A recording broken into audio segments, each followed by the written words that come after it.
नमस्कार दोस्तों, स्वागत है आपका आपके अपने यूट्यूब चैनल मन अप स्टोरीज में। दोस्तों, एक छोटी सी कहानी है, होनी या अनहोनी। तो बहुत ही मज़ेदार कहानी है, प्लीज़ अंत तक ज़रूर देखिएगा, कहानी आपको ज़रूर पसंद आएगी। तो चलिए इस कहानी को शुरू करते हैं। अरे ओ, हमसे तमीज़ से बात किया करो, बता दिया है, नहीं तो लगाएंगे ना 1 घंटा आप, तो साला घूमते घूमते चक्कर खाते हुए घर पहुँचोगे। बगल वाली छत पर कोई चिल्ला रहा था। मैं बड़े दिनों बाद दिल्ली से अपने गांव वापस आया था। थकान की वजह से मैं सो गया था। अभी लगभग 4 घंटे दिन में सोने के बाद शाम को मैं घर की सबसे सुकून भरी जगह पर जाकर खड़ा हुआ था। वो थी मेरी प्यारी छत। लेकिन आज मेरी छत का सुकून गायब था। कारण था, बगल वाली छत पर म्यूजिक सिस्टम लगाया जा रहा था, सजावट की जा रही थी और बड़े ज़ोर शोर से एक अधेड़ आदमी सबको शुद्ध हरियाणी भाषा में डांट लगा रहा था। मैं नीचे उतर आया और रसोई में काम कर रही अपनी माँ के पास बैठ गया और बातें करने लगा, और उसकी मदद भी। माँ, ये बगल में शोर कैसा है? ताऊ जी की तो एक ही बिटिया थी जिसका ब्याह भी हो गया था। अपनी एनिवर्सरी तो वो मनाते नहीं हैं, फिर इतनी सजावट वगैरह। अरे, तेरी ताई जी की बहन की बिटिया का ब्याह है। जीजी ने उसकी शादी अपने घर अपने खर्चे पर करने का प्रण लिया है। मेरी माँ पड़ोस में रहने वाली पड़ोसन को जीजी कहती है और हम उसे ताई जी और अंकल को ताऊ जी, क्योंकि उनका और हमारा घर जैसा काम था। पर क्यों? उसके मम्मी पापा मान गए। बेचारी के माँ बाप ही नहीं है, हॉस्टल में पड़ी है। अब सुना है डॉक्टरनी की पढ़ाई कर रही है। मतलब अब हमारी छत का जो सुकून है उसकी शादी तक विलुप्त ही रहेगा ना, है ना माँ? रात 2 बजे तक खूब डीजे की आवाज़ें मोहल्ले में गूंज रही थी। आखिरकार शांति हुई। मुझे अपनी छत पे कुछ पल बिताए बिना भला नींद कहाँ आती। मैं रात 2:30 बजे अपनी छत पर ठंडी हवा और स्वर्ग की शांति का अनुभव कर रहा था। आह, पर बुरी किस्मत, वो चांदनी रात ना थी। चारों ओर घुप अंधेरा पसरा हुआ था। जल्द ही वो शांति मुझे डराने लगी और ठंडी हवा ठिठुरन बनने लगी। मैंने कभी अपनी छत पे रात में वक्त नहीं बिताया था। मैं सिर्फ सुबह और शाम को ही वक्त अपनी छत पर बिताया करता था। रात के उस अंधेरे में जैसे सारे मकान मुझे भूतिया लग रहे थे, जो मुझे घूर रहे थे और कह रहे थे, इतनी रात को छत पर आने की तेरी हिम्मत कैसे हुई? मैं अब नीचे जाने को पलट ही रहा था कि मेरी नज़र बगल की छत पर पड़ी। कोई साया धीरे धीरे एक ही जगह पर हिल रहा था और ये देखकर मैं अपनी ही जगह पर जम गया था। आहिस्ते आहिस्ते से हिलते हुए उस साये ने जाने क्या क्या बड़बड़ाया, पर जितना मेरी समझ में आया उससे मुझे इतना अंदाज़ा हुआ कि शादी में ज़रूर कोई अनहोनी होना तय है। मैं धीरे धीरे रेंगता हुआ उस डरावने नज़ारे से दूर होता गया और दरवाजे के पास आते ही तूफान की तरह सीढ़ियाँ उतरता हुआ अपने कमरे में आकर चादर में दुबक गया और हनुमान चालीसा का पाठ करने लगा। सवेरे उठकर मैं मंदिर गया, विशेष पूजा की, दान दिया। पंडित जी ने मंत्र सिद्ध कलावा बनवाया। प्रसाद और मंत्र लेकर ताऊ जी के घर पहुंचा। वे मुझे अपने बेटे जैसा मानते थे और सच कहूँ तो उनके घर में मुझे अपने घर से भी ज़्यादा इज्जत मिलती थी। कल रात जो हुआ उसके बारे में मैंने ताऊ जी से बात करना बेकार समझी, क्योंकि वो साइंस के प्रोफेसर, उन्हीं से प्रेरणा लेकर मैंने इंजीनियरिंग करने का फैसला किया था। अब मैं उन्हें प्रेत पुराण सुनाता तो वो यकीन ही नहीं करते, इसलिए मैंने शुक्लाइन ताई जी की शरण ली। ताई, ये लो प्रसाद और ये मंत्र सिद्ध मौली, शादी में कोई दिक्कत नहीं आएगी। कल रात हमें एक बुरा आभास हुआ है, ये दोनों चीज़ें घर में सबको दे देना और दुल्हन को भी। और मेरी बात मानो तो शादी से पहले एक हवन भी करवा ही लो ताई। बेटा, ये तो मैं भी सोच ही रही थी, लेकिन मेरी सुनता कौन है इस घर में? बेटा, ऐसे तो दीपा हमारी ही बिटिया की तरह ही है, पर तुम चिंता मत करो, मैं उसे प्रसाद खिलाकर उसको कलावा बांध दूंगी। बेटा तू भी देख, कल ही आया और आते ही ताई की चिंता में क्या कुछ नहीं कर रहा।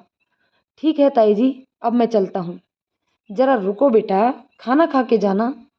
अरे नहीं ताई जी, ये भी अपना ही घर है, वो भी अपना ही घर है, तो कहीं भी खाए, क्या फ़र्क पड़ता है। अच्छा ताई जी, बाद में आता हूँ, ताऊ जी से कुछ काम की लिस्ट लेनी है। मैं घर आने के लिए पलट कर दरवाजे तक आ गया। तभी एक बहुत ही प्यारी सी मधुर सी आवाज़ मेरे कानों में पड़ी। मौसी, मुझे नहीं जाना बाजार, जो भी साड़ी आप पसंद करेंगी मैं वही ले लूँगी। यह आवाज़ सुनते ही मैं उसे देखने के लिए पलटा। इससे पहले मैं उसे देख पाता, वो जादू की तरह वापस चली गई। मैंने सोचा शायद इसी लड़की की शादी है। बेचारी को पता ही नहीं कि उसकी शादी पर किसी भूतनी का साया है। न जाने कौन सी अनहोनी इस लड़की के भाग्य में है। लगातार 2 रातों से उस साये को मैं बगल की छत पर देख रहा था और अपने घर की पानी की टंकी के पीछे बैठकर मंत्र बड़बड़ाया करता था। लेकिन उस प्रेतनी को मेरे मंत्रों से कुछ फर्क न पड़ता था। और तो और, घर में हवन होने के बाद भी प्रेतनी वहीं छत पर थी और किसी अनहोनी की आशंका मेरे मन में थी। मैंने अपने घर में सबको बता दिया था। बगल वाले घर में भी सब सावधान थे। किसी भी तरह की अनहोनी से बचने के लिए तरह तरह की पूजा हो चुकी थी और शादी वाली रात भी आ गई। मोहल्ले में बारात किसी भी वक्त आने वाली थी। मैं सब तैयारियां ताऊ जी के साथ ही देख रहा था। सब काम बड़ी सावधानी से कर रहा था। अब तक मैं दीपा से न मिल पाया था, ना ही मैंने उसे देखा था। वो बहुत ही कम अपने कमरे से बाहर निकलती थी और घर से बाहर तो शायद कभी निकली ही नहीं होगी। शाम को ही पूरे घर को मंत्रित करके रक्षित कर दिया गया था। अपनी तसल्ली के लिए मैं एक बार फिर छत पर खड़ा था। बगल वाली छत पर झालरों की रोशनी थी। पूरा घर सजा हुआ था। नीचे सभी बारात की राह देख रहे थे। बारात के स्वागत में कोई कमी ना रहे, इसलिए सब लगे हुए थे। झालरों की रोशनी में भी वही साया खड़ा था, दुल्हन के जोड़े में सजा हुआ। आसमान में चांद ना होने की कमी पूरी करता हुआ छत पर खड़ा वो साया अचानक मेरी तरफ मुड़ा। शायद उसने भी मुझे पहली बार देखा, उसको तो पता नहीं, पर इधर वो अनहोनी घट चुकी थी जिसका मुझे सच में अंदाजा नहीं था। आप ही हर रात यहाँ छत पर आया करती हैं? मैंने उस मुंडेर के पास आकर कहा जो हमारी छतों को जोड़ती थी। उसने अपने मोती से आंसू पोंछते हुए हाँ में सिर हिलाया। क्यों, रात में डर नहीं लगता आपको? आप कुछ बड़बड़ाया भी करती थी रोज। अच्छा, अब समझा, होने वाले दूल्हे राजा से बातें करती होंगी। हाँ हाँ हाँ, मैं तो न जाने क्या समझ बैठा था। मैं हंस रहा था और मेरा दिल अचानक हुई इस अनहोनी पर रो रहा था। मेरा दिल पहली बार धड़का भी तो उसके लिए जिसकी बारात कुछ ही पलों में उसके दरवाजे पर आने वाली थी। वो साया सुबकते हुए बोला, हम किसी से बात नहीं करते थे, हम तो अपनी किस्मत को रोया करते थे। फिर से उसकी गहरी काली आंखों में शीशे पिघल रहे थे और वो सीधे मेरे दिल को चुभ रहे थे। क्यों, आप इस शादी से खुश नहीं हैं? क्या किसी और से प्यार करती हैं आप? देखिए, आप मुझे बता सकती हैं? मैं किसी से कुछ नहीं कहूँगा, मैंने कहा। हाँ, हम इस शादी से खुश नहीं हैं, किसी और से प्यार करते हैं हम, वो सुबकते हुए कह रही थी और मैं खुद को जब्त करते हुए सुन रहा था। अपनी पढ़ाई से प्यार करते हैं हम, अपने सपने से प्यार करते हैं हम। जिनसे हमारी शादी हो रही है उन्होंने साफ कह दिया है कि वो हमें अब आगे पढ़ने नहीं देंगे। मौसा जी भी राजी हैं, मौसी कुछ नहीं कहती। हम अगर अपने मौसा जी का विरोध करेंगे तो सब तरफ हमारी बदनामी होगी, उनकी बदनामी होगी। हमें ये शादी करनी ही पड़ेगी। हम इसे रोक नहीं सकते, पर अपने सपनों की मौत का मातम तो मना ही सकते हैं ना। दोनों हाथों से अपना चेहरा छुपा के वो सिसकती रही। मैं किंग कर्तव्य मूड सा खड़ा था। ये क्या अनहोनी हो रही है? मैं चाहता था कि शादी में कोई अनहोनी ना हो, पर यह शादी अब मेरे दिल के लिए अनहोनी हो गई थी, जो होनी नहीं चाहिए थी। दीपा के सपनों के लिए ये शादी अनहोनी थी, लेकिन शादी तो होनी ही थी, आज ही होनी थी। वो अपनी छत पर सिसक रही थी। मैं उसे सिसकता छोड़ वापस जाना नहीं चाहता था, पर कर भी क्या सकता था। ताऊ जी के फैसले को बदलना भी कोई अनहोनी ही थी, वो भी तब जब बारात दरवाजे पर खड़ी हो। बारात दरवाजे पर ही खड़ी थी, पर दूल्हा दूल्हा कहाँ है? मैं भागते हुए नीचे आया। ताऊ जी बारातियों पर बिफर पड़े। पता चला कि दूल्हा बीच बारात में से ही भाग गया था, जिसकी खबर नाचते गाते बारातियों को तब लगी जब बारात के स्वागत के लिए दूल्हे को आगे बुलाया गया। दीपा एक और खड़ी चुपचाप मेरी तरफ देख रही थी। ये सब ऐसे हो जाएगा और दूल्हा खुद ही भाग जाएगा, शायद उसे भी भरोसा नहीं हो रहा था। उसे देखकर उस वक्त मेरे दिल में कितनी तितलियां उड़ रही थी, मैं गिन नहीं पा रहा था, क्योंकि ताई जी और मेरी माँ के रुदन की आवाज़ें मेरे कानों में बराबर पड़ रही थी। अरे कैसा विघ्न पड़ गया, जिसका डर था वही अनहोनी हो गई। रिश्तेदार धीरे धीरे कानाफूसी कर रहे थे, कोई लड़के में कमी बताता तो कोई लड़की में। जितने मुंह उतनी ही बातें हो रही थी। उनकी बातें सुनकर ताई जी और ज़्यादा परेशान हो रही थी। माँ रोते हुए बोली, अरे ये कैसा कलयुग है जीजी, जो दूल्हा बारात छोड़कर ही भाग गया। अरे शादी नहीं करनी थी तो बता देते, इतनी सुंदर और सुशील लड़की कहीं और मिलेगी भला उसे। कलंक लग गया हमारी लाडो के तो। क्या कहेंगे लोग कि सजी सजाई दुल्हन को छोड़कर दूल्हा ही भाग गया। ताई जी भी लगातार रोई जा रही थी। हे भगवान, अब मैं क्या मुंह दिखाऊंगी अपनी स्वर्गवासी बहन को कि एक बेटी की शादी में ठीक से नहीं कर पाई। हे भगवान, ये सब होने से पहले मुझे उठा क्यों नहीं लिया। इससे अच्छा होता ये दिन देखने से पहले मैं मर जाती। जबकि दीपा एक तरफ चुपचाप खड़ी थी, उसे ना तो कोई दुख था और ना ही कोई गम। वह समझ नहीं पा रही थी कि शादी ना होने से मौसी जी के साथ गम मनाऊं या अपने सपने टूटने से बचने के लिए खुशी। इधर दीपा और ताई जी को देखकर मैं भी सोच रहा था कि ये सब कैसी अनहोनी है जो हो गई। ये अनहोनी अनहोनी थी या होनी, मुझे भी समझ नहीं आ रहा था। तभी ताऊ जी बाहर से अंदर आए और एक जोरदार कड़कती आवाज़ में माँ और ताई जी को डांट लगाई, क्यों पागलों की तरह चिल्ला रही हो। भगा दिया मैंने सब बारातियों को और लड़के के बाप और जीजा को पकड़कर मैंने उन्हें गैराज में बंद कर दिया। इतना कहकर ताऊ जी धड़ाम से कुर्सी पर बैठ गई। उनकी सांस फूली हुई थी। मैं दौड़ता हुआ ताऊ जी के गैराज में गया। वहाँ पर 2-3 आदमी बंधे हुए थे। मैंने उनसे पूछा, कहाँ है आपका दूल्हा? अगर अपनी जान की सलामती चाहते हो तो बता दीजिए, वरना हमारे ताऊ जी को आप जानते नहीं हैं, यहीं कब्र खोद देंगे आपकी। तो उन्होंने बताया कि भैया जी हमारी बात तो सुन लीजिए। भाई साहब ने तो हमारी बात सुने बगैर ही हमको यहाँ पकड़कर बांध दिया, जबकि सच में हमें नहीं पता कि दूल्हा कहाँ है। वो भाग गया या किसी ने उसे किडनैप कर लिया। हमें यहाँ से जाने दीजिए, हमें अपने बेटे को ढूंढना है। अगर किसी ने किडनैप किया है तो उसे ढूंढना है, और अगर खुद भाग कर गया है तो खुद हम पकड़कर यहाँ लेकर आएंगे, मगर हमको यहाँ से जाने तो दीजिए। मैंने कहा, भैया ये ताऊ जी का गैराज है, यहाँ ताऊ जी की परमिशन के बगैर ना कोई आता है और ना ही कोई जाता है। अभी ताऊ जी बहुत गुस्से में हैं, उनका गुस्सा शांत होगा तब जाकर वो कोई डिसीजन ले पाएंगे। तब तक आप यहीं पर रहें हमारे मेहमान बनकर। और मैं वहाँ से वापस आ गया। वापस आकर मैंने ताऊ जी से कहा, ताऊ जी उन लोगों को खुद को नहीं पता कि उनका लड़का कहाँ गया है, उन्हें छोड़ दीजिए। वो कह रहे हैं कि अगर उनका लड़का मिलता है तो खुद लेकर वो आपके पास आएंगे। ताऊ जी ने आंखें बंद करके हाथ के इशारे से मुझे चुप रहने को कहा। मैं वहीं चुपचाप खड़ा हो गया। तभी ताई जी बोली, अब कौन करेगा हमारी लाडो से शादी, हमारी तो बहुत बदनामी हो जाएगी। मैंने दीपा की तरफ नज़र उठाकर देखा तो वो अभी भी मेरी तरफ ही देख रही थी। मैंने अपनी माँ से कहा, माँ मुझे आपसे कुछ बात करनी है। तो मेरी माँ उठकर बाहर आ गई और बोली, हाँ बता, क्या बात करनी है। मैंने कहा, पापा को भी बुला लो, मुझे आप लोगों से कुछ बात करनी है। तभी मुझे पापा आते दिखाई दिए। मैंने माँ और पापा को बुलाकर उनसे कहा, इसमें दीपा की कोई गलती नहीं है।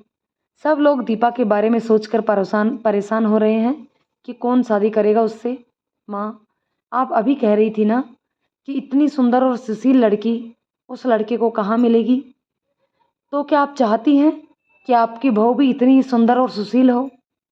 बेटा, दीपा जैसी सुंदर और पढ़ी लिखी बहू कौन नहीं चाहेगा।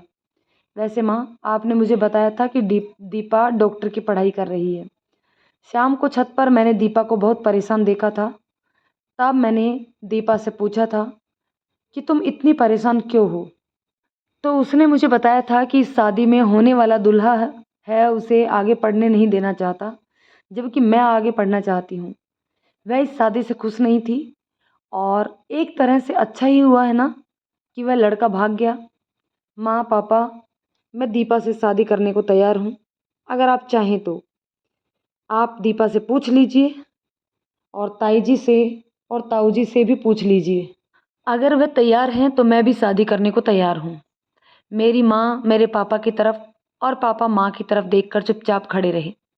माँ ने मुझे और पापा को साइड में जाने का इशारा किया और कहा, फिर मुझे पकड़ के हिलाते हुए कहा, बेटा क्या सच में तू दीपा से शादी करना चाहता है, या ये सारी सिचुएशन को देखकर ही तू ये सब कह रहा है? तो मैंने कहा, नहीं माँ, ऐसी कोई बात नहीं है। मैंने पहले दीपा को कभी देखा नहीं था। मैंने दीपा को आज ही पहली बार देखा है। आप भी कह रही थी ना कि दीपा सुंदर और सुशील है, और वैसे भी वह डॉक्टर की पढ़ाई कर रही है, तो हमें और क्या चाहिए।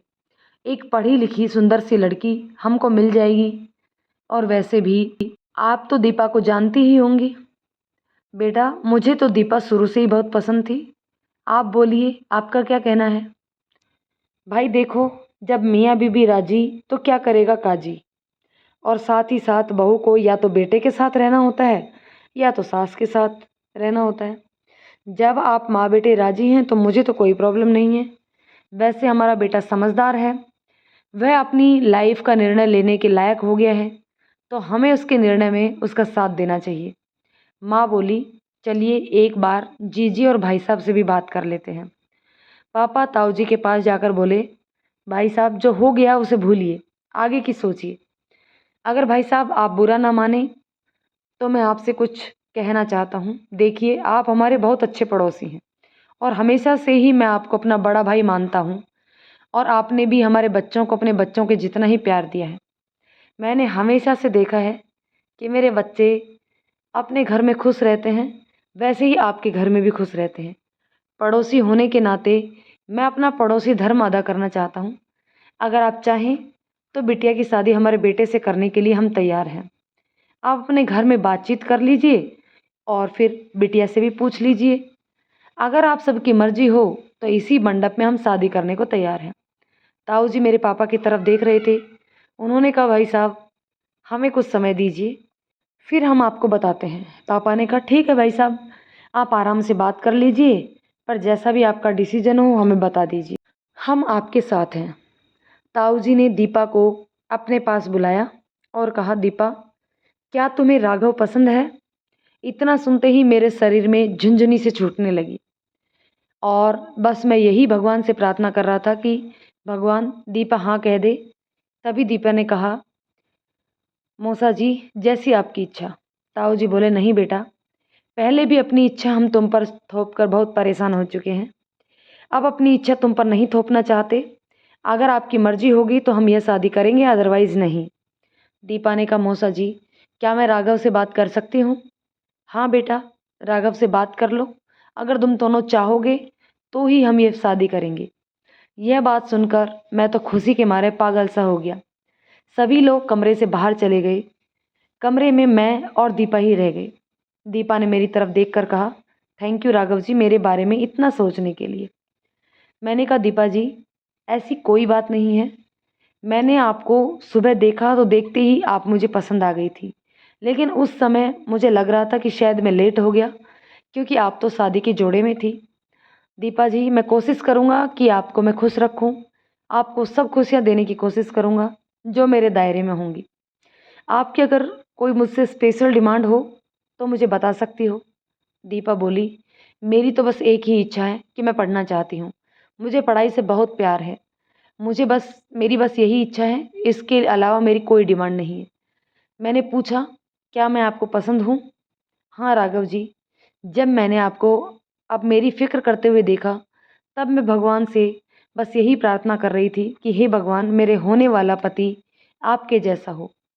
लेकिन मैं जानती थी कि वह तो मुझे आगे पढ़ाई नहीं करवाना चाहता, उससे मैं शादी भी नहीं करना चाहती थी, इसलिए शादी टूटने से मुझे कोई दुख नहीं है।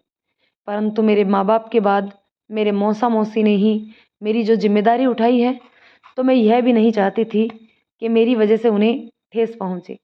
इसलिए मैंने बिना आर्ग्यूमेंट के शादी के लिए हाँ कह दी। आज आपने मुझसे शादी का ऑफ़र देकर मेरे दिल में आपकी जो जगह थी वो और भी ज़्यादा हो गई, और इसके लिए मैं ज़िंदगी भर आपका एहसान मानूंगी। दीपा जी, इसमें ऐसी कोई बात नहीं है। शादी दो दिलों का और दो जिंदगियों का मेल होता है, एहसान जैसा कुछ नहीं होता। अगर आप शादी के लिए तैयार हैं तो आप ताऊ जी को बता दीजिए। इस तरीके से मैंने और दीपा ने आपस में बातें की और दीपा ने ताई जी को जाकर शादी के लिए हाँ बोल दिया। मैं तो इधर पहले से ही शादी के लिए हाँ कर चुका था। ताई जी ने ये बातें सुनकर मुझे कस के गले से लगा लिया और बोली, बेटा मुझे गर्व है, आज तुमने एक बेटे जैसा काम करके दिखाए। आज तुमने ही हमारी लाज बचाई, इसके लिए हम तुम्हारा एहसान कभी नहीं भूलेंगे। मैंने ताई जी को दूर हटाते हुए कहा, ताई जी एक तरफ तो आप मुझे बेटा कहती हैं और दूसरी तरफ आप एहसान की भी बातें करती हैं। अब तो आप सिर्फ बेटा जैसा कहती हैं, अब मैं आकर आपका बेटा बन गया हूँ। प्लीज़ दोबारा ऐसी बातें मत करना। और सभी के चेहरों पर दोबारा से खुशी छा गई। उसी समय बचे हुए रिश्तेदारों की उपस्थिति में अग्नि को साक्षी मानकर मैंने और दीपा ने 7 फेरे लिए। दीपा बहुत खुश थी और ताऊ जी और ताई जी भी। सभी ने मुझे ढेर सारा आशीर्वाद दे दिए। मैं दीपा को अपनी दुल्हनिया बनाकर विदा करके अपने घर ले आया, जो कि बगल में ही था। और ताऊ जी ने गैराज में जाकर उन लोगों को खोलकर उनके लात मारकर उन्हें भी भगा दिया। तो दोस्तों, ये कहानी आपको कैसी लगी कमेंट करके ज़रूर बताइएगा। कहानी पसंद आई हो तो कहानी को लाइक और शेयर करें। चैनल पर नए हैं तो प्लीज़ चैनल को सब्सक्राइब ज़रूर कर लें, क्योंकि इसी तरीके की अच्छी अच्छी कहानियाँ हम आपके लिए लेकर आते हैं। धन्यवाद दोस्तों।